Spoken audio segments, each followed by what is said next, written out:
Assalamualaikum warahmatullahi wabarakatuh. Sosok Habib Ja'far bin Muhammad bin Hamid bin Umar Al-Kaf dari Semarang mungkin asing bagi sebagian masyarakat Indonesia, namun ulama harismatik asal Kudus itu sangat dihormati masyarakat Jawa Tengah dan Jawa Timur serta Samarinda, Kalimantan Timur. Habib Ja'far Al-Kaf wafat usai berbincang dengan sejawatnya di kediamannya di Samarinda, Kalimantan Timur, Jumat, tanggal 1 Januari tahun 2021 sore sekitar pukul 16.30 waktu Indonesia Barat. Habib Ja'far bin Muhammad Al-Kaf berasal dari desa Demaan, kota Kudus. Namun, sudah setahun terakhir almarhum Habib Ja'far tinggal di Samarinda. Habib Ja'far Al-Kaf adalah seorang waliullah yang besar, makamnya adalah Majdub. Seorang waliullah yang khoriqul ada.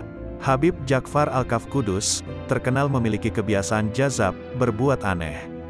Meskipun jazab, ternyata sering juga mendidik dan membimbing para muhibin, atau pecinta. Apa yang dilakukan Habib Ja'far memang susah dinalar orang awam. Namun, bagi kaum sufistik merupakan pelajaran tingkat tinggi karena mengajarkan agar tidak cinta dunia. Beliau sangat disenangi umat, bahkan sejumlah ulama besar di Indonesia dan dunia, saat bertemunya selalu meminta doa. Habib Ja'far Al-Kaf Kudus, Jawa Tengah ini juga dikenal memiliki banyak karomah. Berikut akan dibacakan 8 kisah karomah Habib Ja'far Al-Kaf sebagai berikut. Kisah pertama, lagi hujan, lempar payung ke langit, hujan pun berhenti. Dikisahkan, suatu hari, hujan sangat deras. Habib Ja'far melihat banyak anak sekolah yang tidak membawa payung ingin pulang. Habib Ja'far yang saat itu membawa payung, tidak dibukanya. Namun payung tersebut diacungkan ke langit, hujan pun berhenti. Kisah kedua, dakwah Habib Ja'far Al-Kaf dihadiri para aulia. Salah satu ciri khas Habib Ja'far Al-Kaf adalah ketika dakwah dalam acara Maulid Nabi Muhammad SAW selalu menyebut nama-nama orang soleh yang merupakan para aulia Allah. Seperti Sunan Kalijaga, Sunan Gunung Jati, Mbah Hamid Pasuruan, Sunan Muria, Sunan Kudus dan masih banyak lagi. Lalu Habib Ja'far menjelaskan, para wali yang ia sebut dan ia kirimi surat Al-Fatihah itu datang dengan wanginya kayu gaharu. Dan Habib Ja'far pernah berkata, ayahnya Habib Muhammad bin Hamid menyampaikan, nanti orang sedunia akan minta doa kepadamu. Kisah ketiga, mendengar tangisan orang yang disiksa di alam kubur. Pengasuh Pondok Pesantren Al-Madinah, Gunung Pati, Semarang, Habib Umar Al-Muthohar mengisahkan saat dirinya hendak mengikuti pengajian di Purwokerto. Tak biasanya, Habib Ja'far Al-Kaf minta ikut. Saya bilang ke Habib Ja'far perjalanan jauh, 6 jam. Dan saat itu menggunakan mobil Jimny. Tapi Habib Ja'far Al-Kaf tetap minta ikut. Ketika dalam perjalanan menanjak arah Purwokerto sampai Tugu Muda, Habib Ja'far Al-Kaf tiba-tiba teriak minta belok kiri. Saya bilang, Bib jalannya lurus. Tapi Bib Ja'far tetap bilang pokoknya kiri. Akhirnya, saya mengikuti. Lalu, beliau bilang kanan arah Berkota. Sampai Berkota, mandek, berhenti di sini, ujar Habib Umar Al-Muthohar meniru ucapan Habib Ja'far Al-Kaf. Habib Umar pun terkejut, karena mobil berhenti persis di pinggir kuburan. Ini kuburan, ada apa Bib? Mandek, ada yang nangis minta tolong, jawab Habib Ja'far dengan wajah dan mata yang merah. Melihat beliau serius, saya tidak bisa membantah selain mengikutinya. Lalu, apa yang harus kita lakukan? Tanya Habib Umar. Datangi, doakan, jawab Habib Ja'far Al-Kaf. Habib Umar pun turun dari mobil. Saya gandeng beliau nyebrang. Kami melewati gundukan tanah, saya ikuti, beliau jalan di depan. Iki sing nangis jaluk tulung, kata Habib Ja'far sambil menunjuk sebuah kuburan yang ternyata kuburan non-muslim. Lalu saya jawab, mohon maaf ini bukan kuburan orang Islam, kata Habib Umar. Tapi ini nangis digebuki malaikat. Bacakan syahadat masukin Islam supaya tidak digebuki, kata Habib Jafar. Ajib, saya sudah tidak pakai akal mengikuti Habib Jafar. Lalu, tanah kuburan tersebut saya pegang dan saya bacakan kalimat syahadat, ujar Habib Umar. Sekarang sudah tidak nangis, nanti dia akan mengabari ke saudara-saudaranya bahwa masuk Islam itu selamat, nggak digebuki malaikat. Lalu dalam perjalanan ke Purwokerto, saya desak apa rahasia di balik peristiwa tersebut, tanya Habib Umar. Pokoknya nanti apik, bagus, jawab Habib Jafar. Tidak sampai 40 hari setelah kejadian itu, Habib Umar pun kedatangan sejumlah orang yang meminta dituntun baca syahadat untuk memeluk agama Islam. Tidak kurang dari 18 orang, datangnya tidak bersamaan. Mereka non-Islam, warga Tionghoa yang ingin masuk Islam tapi minta pembacaan syahadatnya dipimpin saya. Dan siapa orang-orang itu dan siapa yang menyuruhnya, sampai sekarang saya tidak tahu. Lalu saya tanyakan hal itu kepada Habib Jafar. Beliau menjawab bahwa orang yang disiksa malaikat di alam kubur, telah mengabarkan ke saudara-saudaranya bahwa masuk Islam itu selamat, tambahnya. Kisah keempat, buang uang ke laut. Habib Jafar Al-Kaf masyhur disebut wali jazab. Beliau seorang wali Allah yang khoriqul ada. Salah satu yang aneh yakni membuang uang ke laut puluhan juta, ratusan juta hingga miliaran. Dikisahkan, salah seorang muhibinnya dipanggil beliau dan dikasih uang. "Ji, ini duit buat kamu, buat beli Fortuner ya," kata Habib Jafar. "Enji Bib," kata Pak Kaji sambil menghitung jumlah uang pemberian Habib. Totalnya cuma Rp400.000. Melihat uang pemberiannya dihitung, Habib Jafar berkata, "Jangan dihitung Ji, harus ikhlas." Beberapa waktu kemudian, Habib Jafar mengajak dia ke tepi laut. "Ji, ini duit dalam tas semua. Ayo dibuang ke laut. Diniati sedekah sir, rahasia ya. Diniati sedekah sir ya." Pak Kaji tersebut membuang lembaran-lembaran uang ke laut. Diperkirakan sekitar 20 juta rupiah. Muhibin itu berpikir keras apa makna perbuatan ini, serta apa konteksnya dengan dirinya.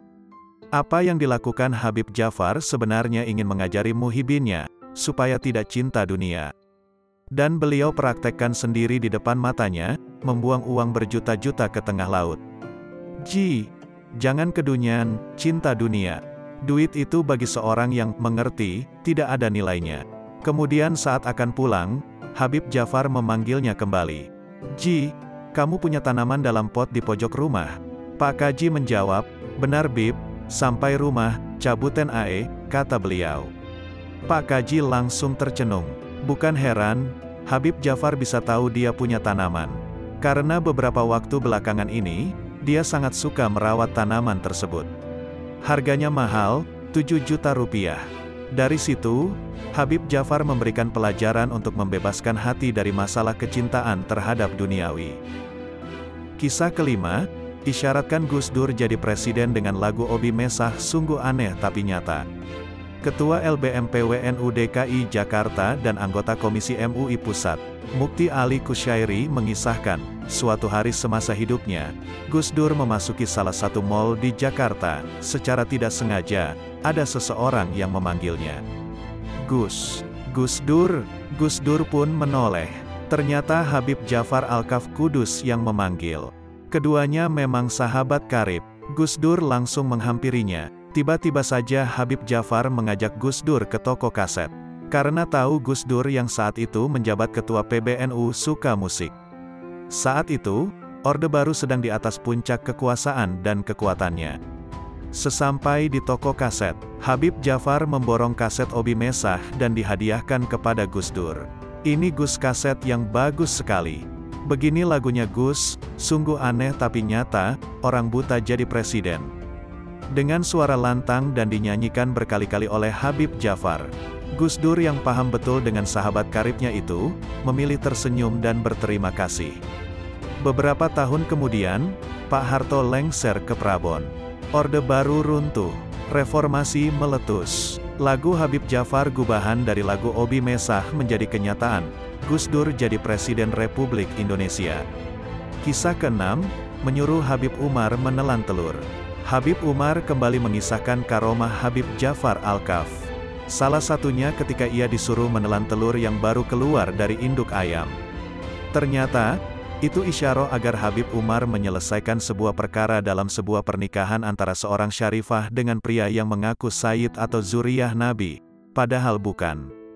Habib Umar pun lalu menasihati si pengantin pria. Ia tidak melarang, pria manapun menikah dengan syarifah, tapi jangan mengaku-ngaku Sayyid atau zuriyah Nabi, jika memang nasabnya tidak nyambung. Karena itu melanggar hukum. Akhirnya saya teringat dengan telur yang saya telan karena permintaan Habib Jafar. Telur itu awalnya kotor, lalu saya bersihkan dan baru ditelan. Saya datangi Habib Jafar dan tanyakan peristiwa itu. Habib Jafar pun dengan tersenyum bilang, "Gimana, sudah dibersihkan dan ditelan?" Saya jawab, "Enggak, saya telan, cuma bersihkan saja," tambahnya. Kisah ketujuh, ujian TOEFL. Mengenai karomah Habib Jafar, ada testimoni menarik yang disampaikan salah satu warga Kudus, M. Rikza Chamami. Dosen UIN Wali Songo Semarang ini menuturkan, banyak kisah keajaiban yang sering terjadi ketika Habib Jafar hadir. Bertemu dengan Habib Jafar bagi saya adalah sesuatu yang sangat saya impikan. Alhamdulillah, beberapa kali saya diajak sowan beliau ke Tanah Mas, Semarang untuk meminta doa restu dan nasihat, kata Rikza. Dia menceritakan, beberapa waktu yang lalu dirinya sedang mempersiapkan ujian disertasi yang ada syarat tes TOEFL. Saya sudah angkat tangan karena tes bahasa Inggris selalu gagal. Tengah malam saya diajak sowan ke Habib Jafar oleh sahabat Tino, dan alhamdulillah tepat azan subuh saya berjumpa, kisahnya. Rikza lalu dikenalkan ke Habib Jafar, dan menyampaikan hajat kalau mau ujian tes bahasa Inggris. Selanjutnya, air yang sudah dibawanya didoakan. Dan, Habib Jafar menyampaikan lulus, insya Allah lulus, tuturnya menceritakan pertemuannya saat itu. Beberapa hari kemudian Rikza mendapat jadwal ujian. Tak lupa air doa Habib Jafar dia bawa saat mengikuti ujian. Ternyata ketika di ruang ujian saya sangat ngantuk dan hampir tidur. Padahal soal listening tidak bisa diulang. Akhirnya saya tahan kantuk itu dengan baca Fatihah untuk Habib Jafar hingga semua soal selesai, lanjutnya. Beberapa hari kemudian hasil tes TOEFL diumumkan. Yang mengejutkan, nama Rizka tertulis lulus. Saya lega, paling tidak bisa bernapas lega. Syarat ujian disertasi sudah terpenuhi, ujarnya. Kisah ini kemudian disampaikan kepada pengasuh Pondok Pesantren Al-Madinah, Gunung Pati, Semarang, Habib Umar Al-Muthohar secara detail. Mendengar cerita itu, Habib Umar tersenyum. "Khair ya Rikza, itulah ajibnya Habib Jafar," kata Rikza menirukan ucapan Habib Umar. Kisah ke-8, satu fisiknya lagi tidur tapi 6 fisiknya sedang ibadah. Habib Jafar Al-Kaf dikenal sebagai wali jazab. Penampilannya kadang mengecoh banyak orang dalam memberikan penilaian. Sepintas, orang akan mencibir. Namun, setelah mengenal lebih dalam ia akan mencintainya. Dikisahkan, Habib Jafar Al-Kaf pernah menginap di rumah istri Habib Hussein Tumban selama 8 bulan. Lalu, di waktu subuh, kemudian ada orang-orang yang penasaran ingin melihat ibadah Habib Jafar yang dikenal wali. Namun, saat terlihat dalam sebuah kamar, Habib Jafar sedang tidur. Cibiran pun dimulai. Masa yang begitu disebut wali? Baru beberapa detik bicara, orang yang mencibirnya pun buka pintu kamar lain. Ia terkejut karena melihat Habib Jafar sedang sholat. Buka kamar lagi, Habib Jafar lagi ngaji. Dan begitu seterusnya sampai 7 kamar. Ia terheran karena melihat Habib Jafar ada 7 rupa dalam posisi yang berbeda.